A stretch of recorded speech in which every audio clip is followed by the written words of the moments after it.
That I believe, and you might disagree, Tom, they won the offseason. The Los Angeles Dodgers, they signed everybody. Matter of fact, Tom and I might be signed by the Dodgers by the end of the show. Yamamoto's on the bump. We're expecting a fully healthy season from him. The news just the other day, Clayton Kershaw agreeing to terms with the squad. Sasaki, to bring him into the mix. Roki Sasaki slated as the number 3 starter right now. This is just an incredible wealth of riches, Tom, to have this much money invested in a team that just won the World Series. Yeah, it's amazing. The talent in that camp. I have to go back to the 99 Yankees to think of a team, to me, that's this clearly in front of every other team in baseball. We still have a lot of parity in the game. A lot of people still have hope and prayers of getting to the World Series. But this is the team to beat, no question about it. Start with the starting pitching, because they can beat you with so many guys with number 1 stuff. The lineup, we know, is incredibly deep. What really stands out to me, Greg, look at that top with Ohtani, Betts, and Freeman. These guys are not satisfied with winning the World Series this year. I don't detect any of that from this group. They are still hungry, still professional. They still grind at you besides being super talented. But that starting rotation is unlike anything I can remember in recent years. Dave Roberts just has so many options. And again, we're talking about guys who are legitimate number 1s, 4 or 5 of those guys who could easily start game 1 of a playoff series. The news coming out of this camp, well, you see all these amazing pitching options. Evan Phillips, who for a time was the closer of the Dodgers, Michael Kopech, who they acquired from the White Sox, looked tremendous. They're behind schedule, according to Bob Nightingale. Therefore, they're likely to start the year on the injured list. That's not a big deal to the Dodgers. Those 2 arms, if they were going to start the year a bit late, due to maybe, not being completely healthy, that would be headline panic, possibly, for most organizations. But when you show us the wealth of depth that the Dodgers have on the mound, we could see injuries come for them numerous times throughout the year, but they'll still be the heavy favorite to win that division. No doubt. Tanner Scott, to me, best stuff to be the closer there, I think. But Kirby Yates, great season last year, could easily close. Kopech, when he's healthy with his fastball, Phillips has done it. So many options for Dave Roberts. Think about this. Last year, the Dodgers won the World Series. They used 60 players. You need to build in redundancy in the course of a long season. They've got more of that than anybody. I mean, Dustin May, Tony Gonsolin, we forgot those guys were still in the organization. We're hoping to chat with Blake Snell as we go forward here on our spring training storyline. So the Dodgers won the offseason. Who finished second in the offseason in the National League, you think? It's got to be the New York Mets. Okay, good. It has to be. Good. And as much as we love Edwin Diaz, it's not because of Edwin Diaz. They already had him.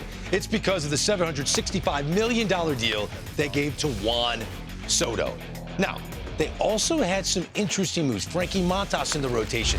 Clay Holmes, who's been a reliever for the past few years. Sean Manaea, they bring him back. Pete Alonso's still in a Mets uniform. Would you agree that this New York Mets team is ready to take down the powerful Phillies and Braves in the NL East? I'm not ready to say that quite yet, but they certainly have a puncher's chance. They may go out and get another pitcher before we, even get to opening day. We'll talk about that later, but it all starts with Juan Soto, right? You add a guy to me, he's the surest thing in baseball. He's the best investment because the return on investment is predictable. In his worst season, he's like a 140 OPS plus guy.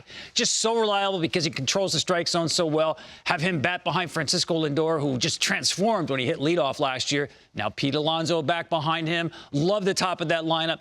But you brought up a couple of interesting names. Frankie Montas, who threw the ball great at the end of last year. He did. And then Holmes, who could be this year's Seth Lugo. Can we go there? I like that. Yeah, the transition now into the rotation. Really wanted it, has the stuff to do it. He could be a breakout guy for the Mets. Juan Soto was the marquee free agent signing of the offseason. The biggest trade in the National League, that went to the Chicago Cubs. Kyle Tucker was playing like an MVP candidate when he was sent over to the north side of Chicago from the Houston Astros.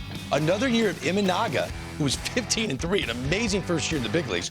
Healthy Justin Steele, better back into the bullpen, acquiring Ryan Presley. Where do you sit on the way you view the Chicago Cubs? Yeah, it's Kyle Tucker changes the whole dynamic for me because I liked the Cubs team last year. Athleticism, defense, put the ball in play, ground ball pitching staff, but they lacked that, Dan O'Dowd likes to call it, aircraft carrier, right? They got one in Kyle Tucker. They did. He is a force at the plate. And how about the defensive outfield the Cubs have now?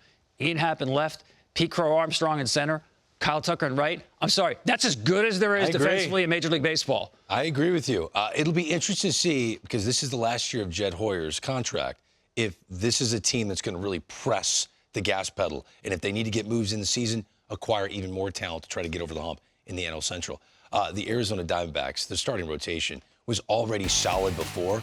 You go sign Corbin Burns, and Burns with Gallen, Kelly, you got Montgomery as your 5-starter with Brandon Pfaadt slotted in as your number 4 starter. The Arizona Diamondbacks in a bandbox like Chase Field. You got to like the talent they have on the mound. Love it. Now, listen, they did not pitch well last year. They scored the most runs of any team in baseball. Offense, no problem. But now you look at that rotation, and the depth of it really stands out to me. Burns is, as Juan Soto is offensively, Burns is to me on the mound. Last 4 years, who's been more durable and reliable than Corbin Burns? Zach Gallen. Don't sleep on Brandon Pfaadt, too. I think this is a breakout year coming up. He threw 180 innings last year, high strikeout rate. I think he's going to prosper now, slotting, 3 or 4 in that rotation there. Diamondbacks, I'm not saying they're the LA Dodgers, but they're in the picture, definitely, for the playoffs. They might miss Christian Walker, because I know it's take away just the great Gold Glove at first base and the power in the middle of the plate. They got Josh Naylor, who I think can do all that stuff. He really was a respected figure in that clubhouse. Great glove at first base. They'll miss that. But the pop from Josh Naylor is there, I'm telling you. So the Arizona Diamondbacks loaded for bear, but they're not alone. Obviously, we already talked about the Dodgers. We haven't talked about the Padres yet. Can we talk about the San Francisco Giants before we go to break? Buster Posey, leading that front office, brings in Willie Adames on a $182 million deal to be his shortstop. Tyler Fitzgerald moves over to second. And Justin Verlander gets a 1-year deal to pitch in San Francisco. Does this change the way you view the Giants? Yes, because I'm going to use that word you used for Buster, leadership, with Verlander and Willie Adames. Adames plays every day, loves to play, always a smile on his face. He's a teammate's favorite teammate all the time wherever he goes. That's going to be huge for the Giants. And Verlander, who works harder than Justin Verlander.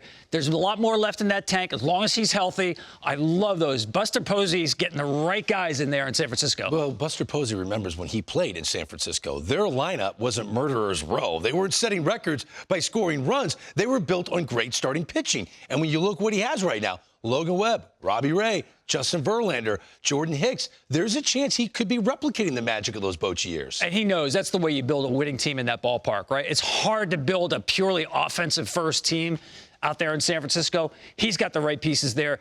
And the innings they'll get from their starting pitching, I think, sets them apart from a lot of teams. Okay, so we know the Dodgers are the favorite in the West. Who's the second best team in the West, in your opinion? Diamondbacks, Padres, Giants, who you going with? Flip of a coin, but I'll go Arizona right now on paper. Really? I'm going Arizona, yeah.